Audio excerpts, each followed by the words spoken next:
Halo sobat-sobat Saverian, perkenalkan nama saya Sebastianus Florentini. Saya biasa dipanggil Bastian. Saya kelas 10J, sekolah di SMAS Santo Fransiskus Xaverius Ruteng. Baik, pada kesempatan ini saya akan menjelaskan apa itu puisi. Jadi teman-teman, puisi merupakan salah satu bentuk karya sastra yang disajikan dalam bahasa yang indah dan bersifat imajinatif. Dalam Kamus Besar Bahasa Indonesia, puisi merupakan ragam sastra yang bahasanya terikat oleh irama, matra, rima, serta penyusunan lirik dan bait. Tujuan dari puisi teman-teman umumnya tertulis secara tersirat dari kata-kata kiasan yang digunakan oleh penyair. Di antara tujuan tersebut antara lain untuk menyampaikan pesan dalam wujud kompleks seperti religius, sosial, ungkapan empati, dan lain-lain. Dalam puisi teman-teman terdapat dua struktur. Yang pertama struktur fisik dan yang kedua struktur batin. Dalam struktur fisik juga teman-teman dibagi menjadi 4. Yang pertama diksi. Jadi diksi adalah kata untuk mengungkapkan gagasan sehingga menghasilkan puisi yang indah. Contoh diksi yang sering digunakan: lintang atau bintang, biang cala atau pelangi, chandra atau bulan. Struktur fisik yang kedua ada majas. Majas atau gaya bahasa berarti melukis atau menyampaikan makna, konotasi atau bukan sebenarnya. Contoh majas yang pertama personifikasi atau menggambarkan benda atau objek tak hidup seolah-olah memiliki sifat seperti makhluk hidup. Yang kedua, majas metafora atau gaya bahasa yang membandingkan suatu benda dengan benda lain karena mempunyai sifat. Yang ketiga, ada tipografi. Tipografi merupakan puisi yang memiliki bentuk unik dan memiliki makna tersendiri yang ingin penyair sampaikan. Puisi tipografi biasanya disusun menyerupai bentuk seperti wajah, zigzag, dan lain-lain. Yang keempat ada imagery, adalah deskripsi visual dengan menggunakan panca indera saat menulis puisi. Contohnya pendengaran dan dalam dadaku memerluh lagu. Yang kedua ada struktur batin. Struktur batin ini juga teman-teman dibagi menjadi 4. Yang pertama ada tema. Tema merupakan salah satu unsur penting yang membangun puisi. Pasalnya, dengan adanya tema, penyair dapat mengungkapkan dan mengembangkan perasaan mereka menjadi sebuah puisi.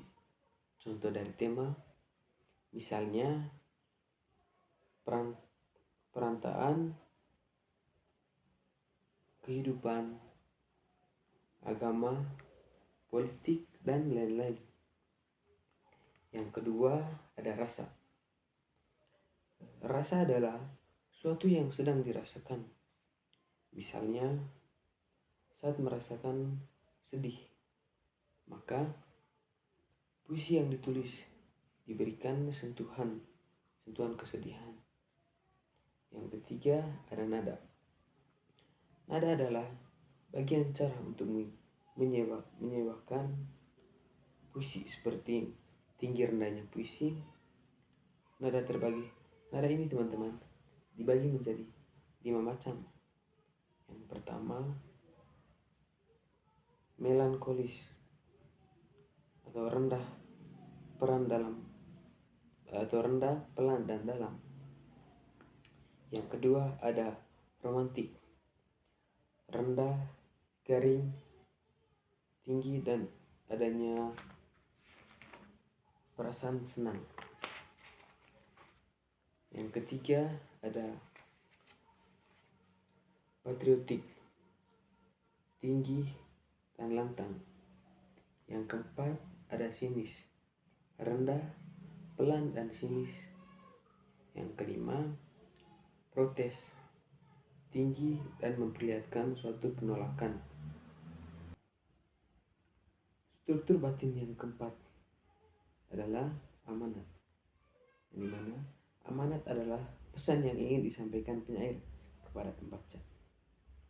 Berikut ciri atau kaidah kebahasaan dari puisi. Ciri atau kaidah kebahasaan dari puisi ada 6. Yang pertama, tata wajah. Yang kedua, irama atau ritme. Yang ketiga, pengimajian. Yang keempat, pemadatan bahasa. Yang kelima, pemeliharaan kata. Dan yang keenam, kata konkret. Dalam puisi teman-teman, terdapat beberapa jenis-jenis puisi, yaitu puisi lama dan puisi baru. Dalam puisi baru terdapat mantra, pantun, kormina, sloka, gurindam, syair, dan yang terakhir talibun. Nah, di puisi baru terdapat balada, himne, ode, epigram, romansa, elegi, dan satire. Baik teman-teman, di sini berikut adalah langkah-langkah menulis puisi. Yang pertama, kita harus menentukan tema dan judul. Yang kedua, kita harus menentukan tema kunci. Yang ketiga, gaya bahasa dan diksi. Yang keempat, gunakan rima. Dan yang kelima, tentukan bait. Baik teman-teman, itu saja beberapa penjelasan yang berkaitan dengan puisi. Sekarang saya akan menjelaskan tentang musikalisasi puisi. Musikalisasi puisi adalah pengekspresian dua bentuk karya seni musik dan sastra dalam suatu penampilan. Musikalisasi puisi dan membaca puisi itu berbeda, karena musikalisasi puisi diiringi dengan musik. Jika kita membaca puisi itu tanpa musik, karena itu adalah salah satu bentuk atau cara mengekspresi puisi. Yang berikut ada jenis-jenis musikalisasi puisi. Yang pertama, musikalisasi puisi awal merupakan musikalisasi yang dibawakan dengan pembacaan puisi berlatar belakang suatu komposisi musik, baik musik lokal atau instrumental. Jenis yang kedua ada musikalisasi terapan. Adalah musikalisasi puisi yang dimana syair-syairnya diterapkan menjadi lirik lagu, sebagai halnya lagu-lagu populer pada umumnya. Yang ketiga, musikalisasi campuran adalah musikalisasi puisi yang ditampilkan dengan menggunakan komposisi musik yang dibacakan. Berikut bentuk-bentuk puisi. Yang berikut bentuk-bentuk musikalisasi puisi. Bentuk-bentuk ini teman-teman dibagi menjadi 3. Yang pertama, musik puisi lagu. Yang kedua, musik puisi ringan. Yang ketiga, musik puisi total. Dari yang pertama, musik puisi lagu.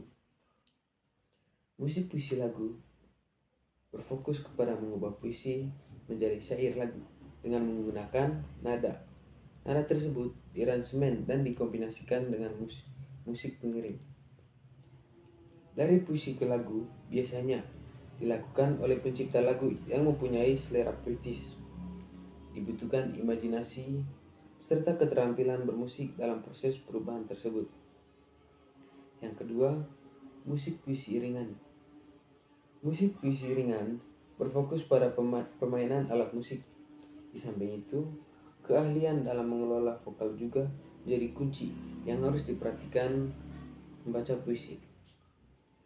Yang ketiga, musik puisi total.